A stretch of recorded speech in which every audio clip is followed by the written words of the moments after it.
I'm still in studio with Gladys Bos-Sholei, woman representative Uasin Gishu, and Pamela Odhiambo, woman representative Migori. Continuing to look at the issues, of course, budgetary issues, and as far as Parliament is concerned, we'll have to wait and see what happens tomorrow after those meetings and after the special sitting, because they will be recalled. They've been recalled already from recess. Yes, we've been recalled, yes. And you're supposed to be in session tomorrow? Tomorrow. Okay. So yes, after tomorrow, we'll definitely have a clearer indication of what will happen.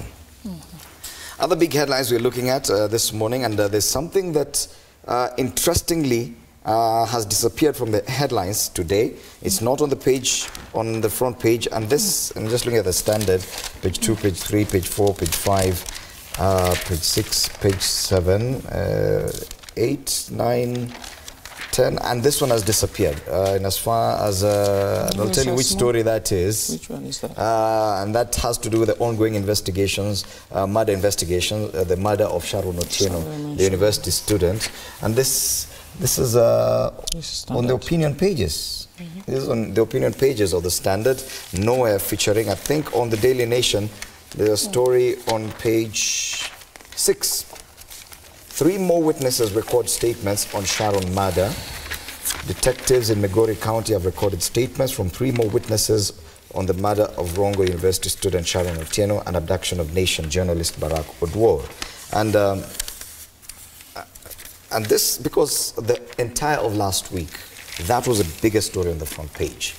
And on Friday, the story had morphed from just, it had moved even from the murder investigation to the alleged affair between Sharon and the governor of Migori County. It's now the coverage by the media that I want to question. Just looking at, have we journalists or us, the media, been fair in the coverage of that situation? Because many a times we are blamed of forgetting some stories, leaving them halfway, and probably not going the full length. Do you feel the fact that that story has disappeared from the front pages today, that probably it would mean that even the general public would even forget what has happened?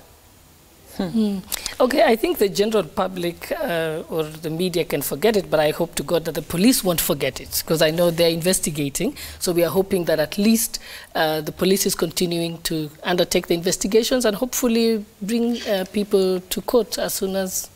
But look at our history, and we have a very interesting history when it comes to high-profile murders. Chris Musando, the moment the media stopped talking about it, no one else is talking about it. Whether or not the investigations are still going on, fine, we do not know. But this is almost a year later. And that's why we want you guys as the media to follow up and tell us how far the investigation goes. Your former colleague, Kabete MP George Mishai, who was killed right inside the city centre, people stopped talking about it. It's not in the dailies. Our investigations going on, and no one knows. Yes, this has been a week, and all the headlines were eliciting a lot of emotions. Now the headlines have disappeared. It's unfortunate, once again, that this kind of murder had to take place, being related to Migori and to the man we respect most in the land. All the same, what is at stake now is the sustainability of this story and what is going on. I think I would like to commend the media for the coverage that they did. But how I wish and I believe all the publics, like even the cases that you are citing, I think Kenyans have been treated to some very raw deals. And this is why sometimes you find people have no hope, they have no faith in all these investigations and expressions like no stones will be left unturned. And because we go t-t-t-t-t at some stage, then it disappears, and then that's the end of the story. Whatever causes this, I really don't know who is behind it. So the media houses, I believe, should be able to help us follow these stories to the end. And there are so many others, not even the murders. Look at the case, like even the case of tragedy sometimes we have in our public institutions, like schools. There was a very nasty scenario where the other day Moi girls perished. A number of them perished in an inferno. And it was so sad. But then all of a sudden, the thing went quiet.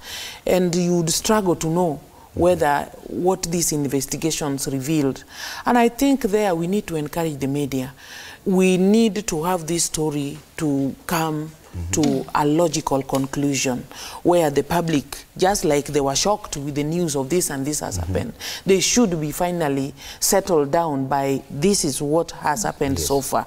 So like this case of Sharon, yes, I'm aware the fetus has already been buried, but the girl herself has not been.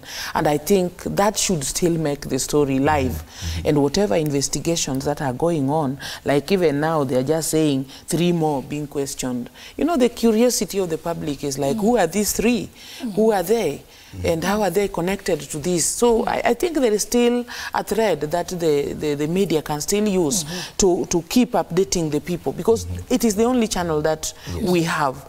All of us are too many. We cannot walk to the court. We cannot walk to the investigators to know what is it. But at least they have the leeway to get to know. The public demands to know. So I think the media, they have tried. They can do follow-up stories, because I think the media is very poor at doing follow-up stories. We keep you it always up. write the story, but you never, again, I mean, you should be able to bring this up after 2 months to find out how many people were questioned, what evidence was found, you know, what line of investigation the police take. Did they check phone records? Did they check, you know, movement?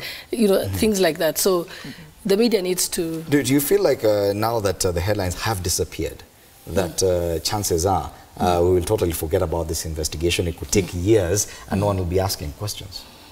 Yes, I worry about that. But, and that's why sometimes I always say that family members must be more vigilant to push the police to complete the investigations, because sometimes when the media has forgotten about it, then it could be forgotten. But if there is people who can continue to champion that cause and ensure that investigations are completed. And in fact, I think the police have taken too long actually to finalize investigations, because today with phone records, you can almost zero in where anybody was at what time, when, because, so I don't even see why it's taken so long. The few names I've just mentioned, George Mushai, Chris Musando, these are over 1 year. Cases that have never been concluded and no one is even questioning. It's immediately after the headlines went quiet, it appears even the investigations went quiet. No one is being taken to court. And that's a worry, that once the headlines disappear, that issue also. So I would like to challenge one of your journalists to, you know, make an analysis and no, just even look at all those, you know, the way you've mentioned them. Can they go and write a story? Where did the investigations reach? Were they completed and so on? Interestingly, the media has really tried. And last Friday, the Standard had a headline that was really criticized because it had moved from the murder investigation and now talked more about the alleged love relationship between Sharon Otieno and the governor for Migori. Do you agree with that kind of criticism, that the media probably lost the plot? Instead of focusing on the murder, they were talking about other issues? Because you see, the thing is, it's not a criminal offense to have an affair, okay?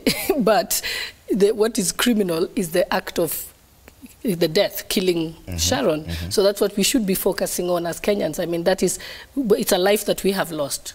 We are not interested in the tabloid story and headlines around other issues apart from the murder investigation. Do you think that probably the media moved too fast away from the murder investigation into other things? They could have been accused of moving too fast, but you see, the murder did not just happen. When we were told about the murder, it was quickly connected to some love affair.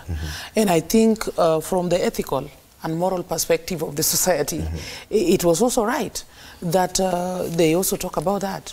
Because you see, in Kenya, unless somebody declares to want to be outrightly polygamous, these other love affairs, apart from their marriages, they actually keep it in hiding. And these are some things that are actually causing us a lot of pain in our society. I'm imagining if this girl did not engage with the governor in this kind of affair, maybe today we would have not had that kind of headline. So to some extent, sometimes I think Kenyans, we are also unnecessarily critical, because I thought, according to what I read in my understanding, they were only trying to explain the background under which this killing circumstance occurred. That said, it is important that the murder component. Like all of us, like especially I remember being part of the women leaders who championed the outcry about the condemnation of this act. Actually, what we are really condemning is the taking away of somebody's life. Yes. I am a born-again Christian, and I would like to say this. Sin of adultery, fornication, and all the other sins are the genesis of all this unhappiness we have in the society. So if a man is married, a woman is married, then it is expected they should have all their happiness within themselves and not going out. And once it happens, like in this case, if really it is true that somebody killed Sharon just because she was pregnant and was expecting a baby, I think that is unacceptable. It is just one of the lines probably, but of course investigators will answer. But do you think it is necessary? Because some of these investigations may not give out issues that could make headlines on a daily basis. But do you think just for the sake of sustaining the interest in that story, that some of these headlines about the affair, about personal lives, about family life, or people involved, or people mentioned, that probably just having those in the headlines could just help us sustain the general interest in that story? Yes, but yes, I agree. And of course, media houses like something that makes a headline. They like juicy stories, so they'll write it that way. But what is very important is that sometimes when we write about too much about the affair, we forget that they should be focusing on the actual investigation and finding out who killed Sharon and on whose behest. So that the affair is only, eventually will be like the reason or the link between the murder and you know, the reason for the murder. But we need to focus on ensuring, because sometimes I've seen, over the years, I've seen sometimes when policemen, you know, are investigating something, I know that, especially like domestic abuse, when you go there, the story becomes about what you did wrong as a woman, you know, so that they forget that this was a criminal act. Offense. Yeah, it's a criminal offense. Domestic violence is a criminal offense. So yes, the police get sidetracked a lot of times even in this by country. such headlines. Oh yes, oh yes. And in fact, most of the time when the love part of it come in, then everybody feels like, why did she do it? Why did he do it? You know, so it lessens to some extent, lessens. Yes. But again, why I think the point that I want to raise here, it brings a question about the bar we have set for our moral standards. I think this is where Kenya is lacking.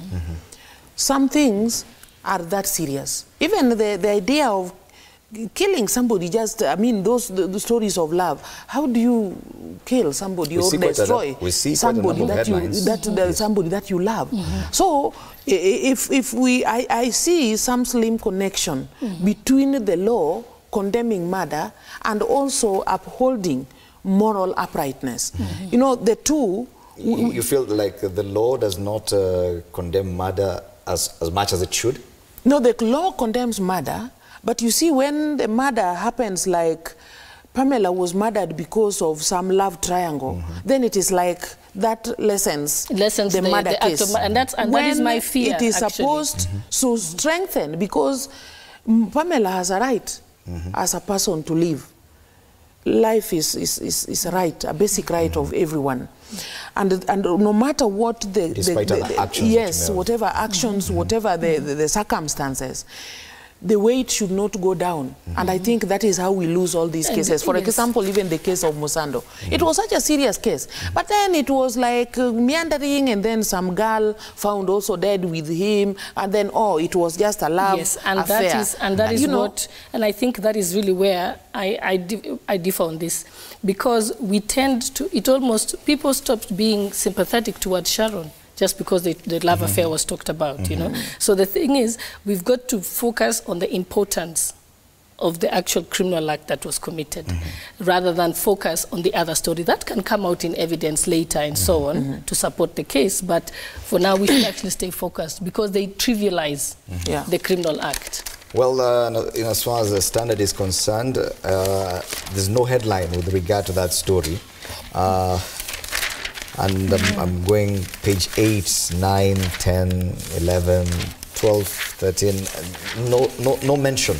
And I think the only mention we saw was on the opinion pages. Yes, opinion pages. That means, in as far as the Standard is concerned, that story... The story is over. ...is done. But the Daily Nation has done a follow-up, and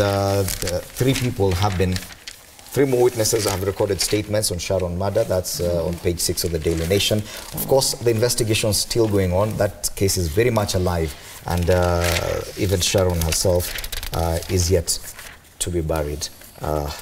And so, of course, we do expect more headlines this week with regard to that.